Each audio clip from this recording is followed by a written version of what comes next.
28 प्रकार का नरक होता है ना? 28 प्रकार का नरक होता है। ब्रह्मांड की जो दूरी है वो पूरे ब्रह्मांड की दूरी 50 करोड़ योजन की है,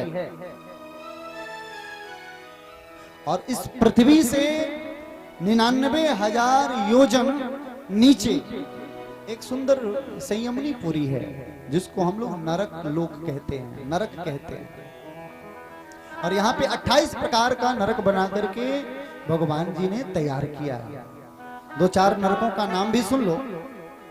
तामिश्र, अंध तामिश्र, रौरव, महारौरव, कुंभिपाक, कालसूत्र, असिप यवन, सुकर मुख, अंध कूप, कृमि भोजन, संदंस, तप्त सुरमी, ब्रजकंटक, सालमली, बैतरणी, पुयोद, प्राणरोध, विशसन, लाला भक्ष, सारमी यादन, अविचि, अयहपान, अवट निरोधन, पर्यावर्तन, क्षार करदम, रक्षो गण भोजन, शूल प्रोत, दंद सूक, सुचि मुख इत्यादि 28 प्रकार के नरक हैं। और 1-2 नरकों के बारे में सुन ले। 28 नरकों की कथा होगी तो फिर 7 दिन क्या 28 दिन लग जाएगा। तो 2-4-5 नरकों के बारे में सुने। सुखदेव महाप्रभु कहते हैं परीक्षित से, परीक्षित ध्यान से सुनना, जो प्राणी किसी व्यक्ति का संपदा हरण कर लेता है, जो व्यक्ति किसी की संपत्ति को हड़प लेता है, पर स्त्री गमन करता है, पर स्त्री को चुरा करके लेकर के चला जाता है, दूसरी की पत्नी को उठा कर लेके चला जाता है, अपनी पत्नी को छोड़ करके दूसरी पत्नी से प्रेम करता है, जो ऐसे लोगों को महाराज, जो बच्चों का हरण कर ले, बच्चों को जो चुराता हो, ऐसे जीवों को यमदूत ले जाकर के और तामिस नरक में डाल देते हैं। और इस नरक की खूबी क्या है, इस नरक की जो भी भूमि है वो सब तांबे के समान लाल लाल दहकती हुई अग्नि के समान दिखाई देती है, और जीव को उसी में ले जाकर के पटक दिया जाता है, और जीव तड़प तड़प करके महाराज कष्ट भोगता है। इसलिए कभी भी किसी की संपत्ति को नहीं हड़पना चाहिए, बच्चे को नहीं चुराना चाहिए, पर स्त्रियों के साथ स्त्री गमन नहीं करना चाहिए। ऐसे लोग अगर कार्य करते हैं तो उनके लिए भगवान ने धोबी घाट बना दिया है, जिसका नाम है तामिश्र नरक। बोलो राधे राधे। दूसरा बताया, जो जीवों को काट करके उनका मांस बना करके खा जाते हैं, जो लोग मुर्गा मुर्गी, बकरा बकरी, अंडा मांस मछली खाते हैं, ऐसे लोग सतर्क हो जाओ। ध्यान से सुनना, आप लोगों के लिए विशेष है। जो लोग जीवों को काट करके मांस बना करके तेल मसाला डाल करके फ्राई करके खा जाते हैं, ऐसे लोगों को यमदूत ले जा करके और कुंभी पाक नरक में डाल देते हैं हमारा।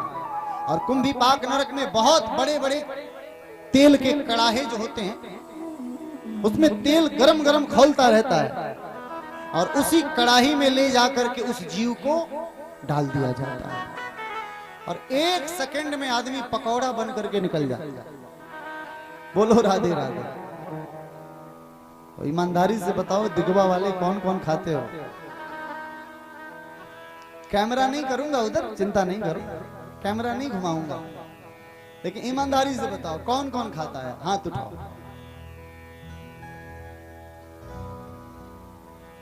नहीं बताओगे, मुझे पता है। देखो, आप नहीं भी बता रहे हो ना, तो भी हमें पता चल रहा है। क्यों? क्योंकि हमको शास्त्रों का पता है। तर्क शास्त्र कहता है, न्याय शास्त्र कहता है, मौनम स्वीकारस्य लक्षणम। जो मौन रहता है यानी वो स्वीकार कर रहा है कि हाँ हमारी गलती है। तो आप लोग हाथ नहीं उठाओ तब भी पता चल रहा है, हमसे कुछ छूटने वाला थोड़ी है। शास्त्रों का पता, अध्ययन है तो सब कुछ का निराकरण है। मौनम स्वीकारस्य लक्षणम।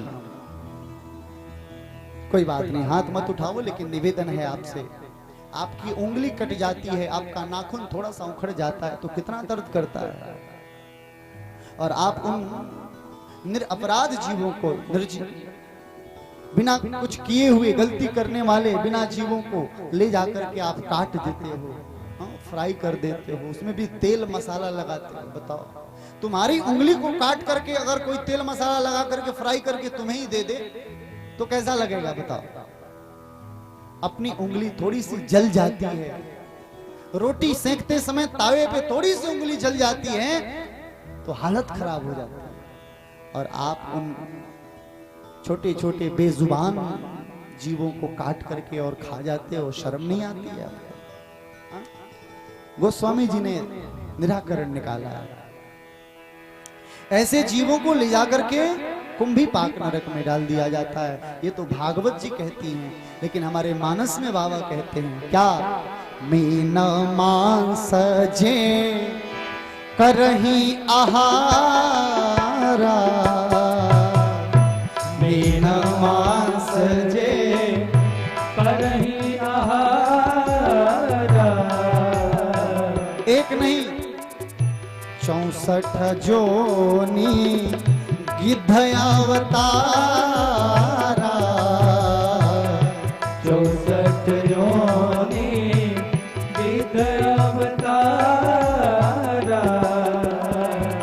64 जोनी गिद्ध अवतारा,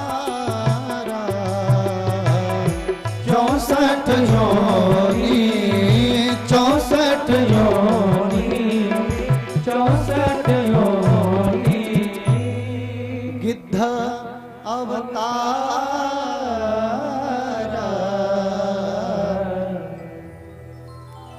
अब हाथ उठाओ कि कौन कौन शाकाहारी बनेगा। ईमानदारी से हाथ उठाओ कि कौन कौन शाकाहारी में विश्वास रखता है। जरा ईमानदारी से हाथ उठाओ। शाकाहारी बनने में क्या दिक्कत है? हाथ तो उठाओ। और जो जो नहीं उठा रहे हैं पता चल रहा है कि सब लोग मांसाहारी हैं। हाथ उठा दोगे तो सब क्षमा, क्योंकि हाथ उठाने का मतलब हो जाता है सरेंडर हो जाना। पुलिस के सामने हाथ उठा दो तो फिर वो डंडा नहीं लगाता। वैसे ही आज मेरे राघवेंद्र सरकार के सामने, मेरे ठाकुर जी के सामने अगर जो जीव हाथ उठा करके कह दे कि सरकार हम शाकाहारी हो जाएंगे धीरे धीरे, तो भगवान भी उसकी गलती को माफ कर देंगे। इसलिए कोशिश करिए जितना हो सके शाकाहार जीवन यापन करिए, शाकाहारी बनिए। बढ़िया बढ़िया सुंदर देखो दूध दही माखन मिश्री सुंदर सुंदर फल बाजार में उपलब्ध है, खाओ ना बढ़िया। ये मांस क्यों खाते हो, मछली क्यों खाते हो? मत मारो, बेजुबान जीवों को मत मारो। और देखो मैं दिगवा में कथा करने आया हूँ, जहां भी कथा करने जाता हूँ तो वहां पर 2, 4, 10, 50 वैष्णव बना करके ही जाता हूँ। मेरी दक्षिणा तो वही है। तो मैं दिगवा वालों से भी कहूंगा कि 7 दिन की कथा सुनने के बाद यहाँ भी कम से कम जो लोग खाते हो धीरे धीरे छोड़ देना। 2, 4, 10, 50 यहाँ भी भगवान के वैष्णव भक्त हो जाने चाहिए। इस दिगवा में भी नहीं खाना चाहिए। तीसरा बताया ब्रजतुंड नरक के बारे में, जो घर में आए हुए अतिथियों का सत्कार नहीं करते हैं, आए हुए अतिथियों को क्रोध भरी निगाहों से देखते हैं, ऐसे जीव को ले जाकर के ब्रजतुंड नरक में डाल दिया जाता है। और वहां उस जीव को गिद्ध आता है, दोनों आंखें निकाल करके खा जाता है। और हम आप ये गलती करते हैं, हमारे घर में कोई अतिथि आ जाए रात बिरात तो हमारी घर की माताएं जो हैं मन में ही कुछ न कुछ कहती रहती हैं। एकदम देखो व्यवहारिक बात है। अगर रात को अचानक से घर में फूफा जी आ जाए और ठंडी का दिन हो, 1 बज रहा हो और पति ने कह दिया सुनो जी काम करो, फूफा जी कुछ खाए नहीं, जरा गरम गरम 2 रोटी सेक करके खिला दो, भूख लगी है। तो हमारी घर की माताएं क्या सोचती हैं? रोटी तो पकाएंगी खिलाएंगी, लेकिन मन ही मन सोचती रहती है, कुछ न कुछ भुनभुनाती रहेंगे। अरे आना था तो अभी आना था, 1 बज रहा है, 1 बजे सोने का समय है कि खाने का समय? ये कौन से फूफा जी हैं? ठंडी में 1 बजे कोई आता है किसी के घर? और रोटियां बेलती रहेंगी महाराज, खिलाती रहेंगी। नहीं करना चाहिए। घर में कभी भी किसी अतिथियों के प्रति क्रोध भरी निगाहों से, द्वेष भरी निगाहों से, ईर्ष्या भरी निगाहों से नहीं देखना चाहिए। ऐसी अगर निगाहों से आप देखते हो तो आपको पाप लगता है और आपको ब्रजतुंड नरक में ले जाकर के यमदूत डाल देते हैं। और जिन आंखों से आप क्रोध भरी दृष्टि से देखते हो उन्हीं आंखों को गिद्ध आता है और निकाल करके खा जाता है। इसलिए हमारे यहाँ अतिथि देवो भवः, और ये अतिथि भगवान के रूप होते हैं। किस रूप में भगवान आ जाए, भजन सुने हो ना? पता नहीं किस रूप में आकर नारायण मिल जाएगा, पता नहीं किस रूप में आकर नारायण मिल जाएगा, पता नहीं किस रूप में आकर नारायण मिल जाएगा। निर्मल मन के दर्पण में वो काम का दर्शन पाएगा, निर्मल मन के दर्पण में वो राम का दर्शन पाएगा। पता नहीं किस रूप में आकर नारायण मिल जाएगा, पता नहीं किस रूप में आकर नारायण मिल जाएगा। निर्मल मन के दर्पण में वो राम का दर्शन पाएगा, निर्मल मन के दर्पण में वह राम का दर्शन पाएगा।